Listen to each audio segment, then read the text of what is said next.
position to encourage him to be able to go to college and do what he loves. I want him to stand on my shoulders and go much further than I ever did. And in order to afford him that opportunity, I would have had to, I needed to do what I did. So I don't necessarily have a regret. That being said, I also feel like as a female, I was an unwed mother. I put myself through college. I come from a very poor, alcoholic, police coming to the house kind of family. And with those as your models, you don't have role models stepping outside of that. What you have and what you tend to experience is more of the same. Like they say, the apple doesn't fall far from the tree. Well, when it does fall from the tree, it's still going to land in the same neighborhood, as the rest of what's going on. So the challenge is to to see an opportunity and to take an opportunity to do something more. Now, yes, I want to talk about things that I'm passionate about, but really what I want to do is give other people a forum to talk about what they're passionate about. Because I find that my experience is pretty limited compared to what some other people have gone through in their lives. I mean, I have experiences and I place value on those experiences, sure. But I'm more interested, actually, in listening to what other people have done. Like tonight we have a guy coming on, his name is Dom Portella, and he is a writer and a director of a movie company called Door 11 Productions that he has established in Boston.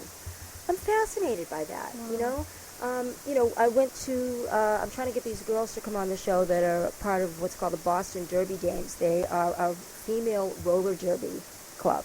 And I'm fascinated. I just think it's, this is like a slice of life. What is it about these people that would, make them have the courage to go out at these young ages and put themselves out there and do that, something that they're really passionate about?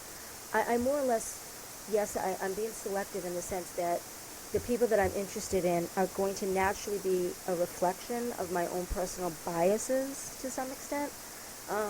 In terms of like what my preferences are. Maybe bias is not really the right word, more or less my personal interests. You could say bias because, there's no one out there that puts public work out there that doesn't have a bias. When a musician sings about something, for the most part, sometimes there's some exceptions, they're singing from a personal perspective, from something that happened to them.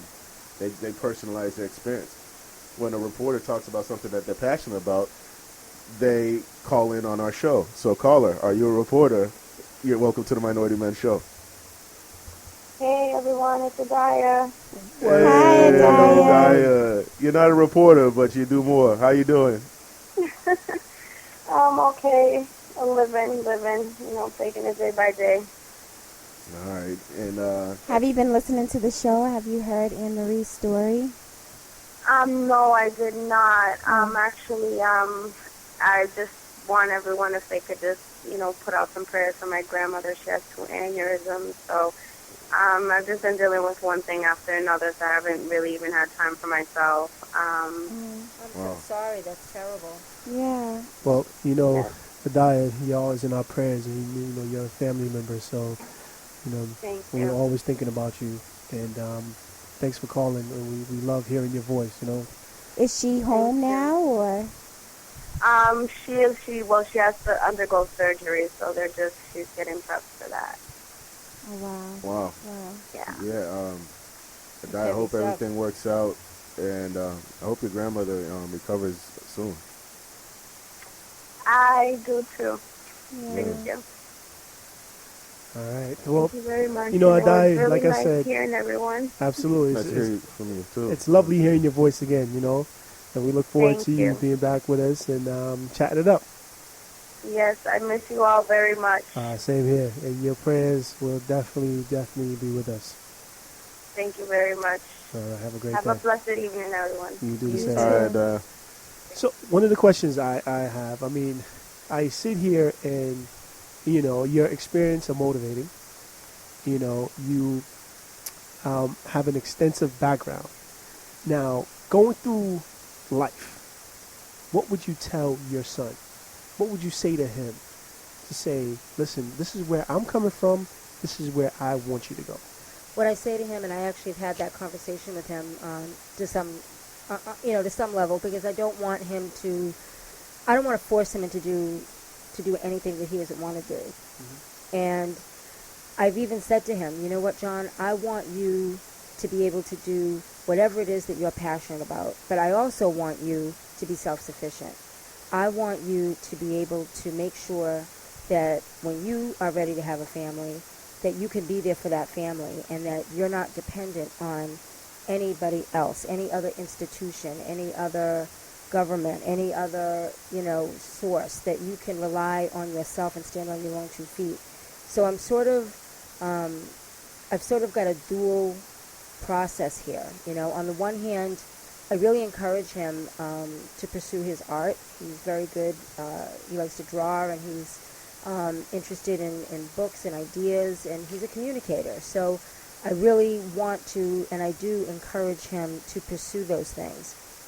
That being said, I also try to make sure that his feet stay on the ground too, and that he appreciates there are certain virtues of anybody, and that would be doing what you can do, doing your best, showing up, following through.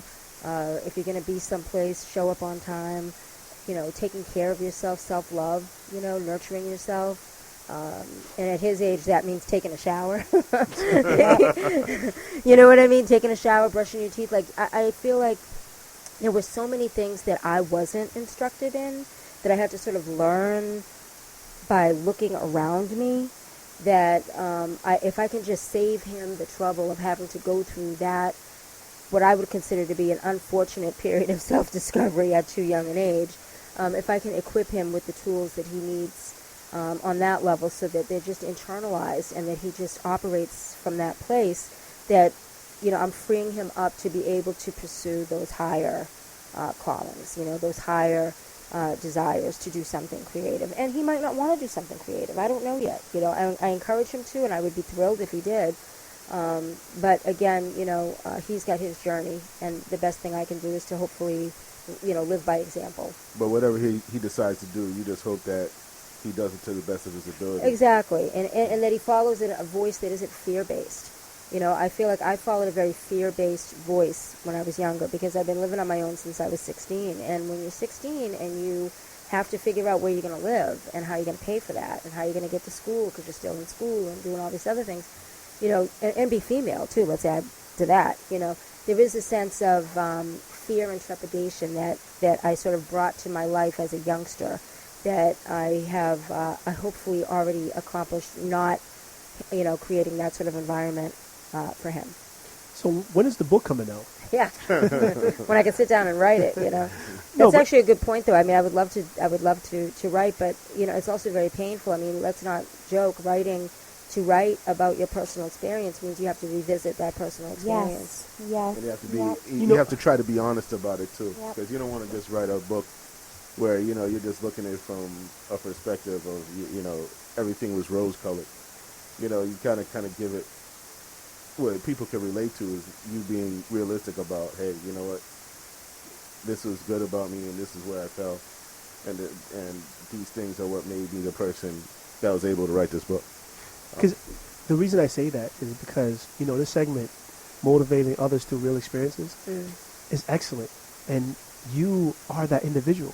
Just listening to your story now is like I want my 1-year-old daughter to hear, like, no matter what struggles, and I mean, when she gets a little older, so touching. When she gets older, that is so touching. You can see like your passion, and you're so driven. Here you are. You're saying, okay, I have been safe for so many years in life.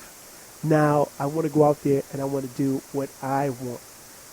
I can't commend you enough, and I applaud you. And there's a price to be paid for that too. I got news, and you probably have all experienced it yourself too, because whenever you step outside of the herd will try to get you back into line. Absolutely. And the way that the herd gets you back into line is certainly not through love and roses. Right. Absolutely not. We can talk a little more about that later, maybe. But absolutely. And go ahead, Public. Yeah, and we'll be right back. This is the Minority Men Show. This is motivating others through real experiences with Anne Marie, and this segment is brought to you by Hots Production. Contact them 617-959-9071 for all your entertainment needs. That is Hots Production, 617-959-9071. We'll be right back.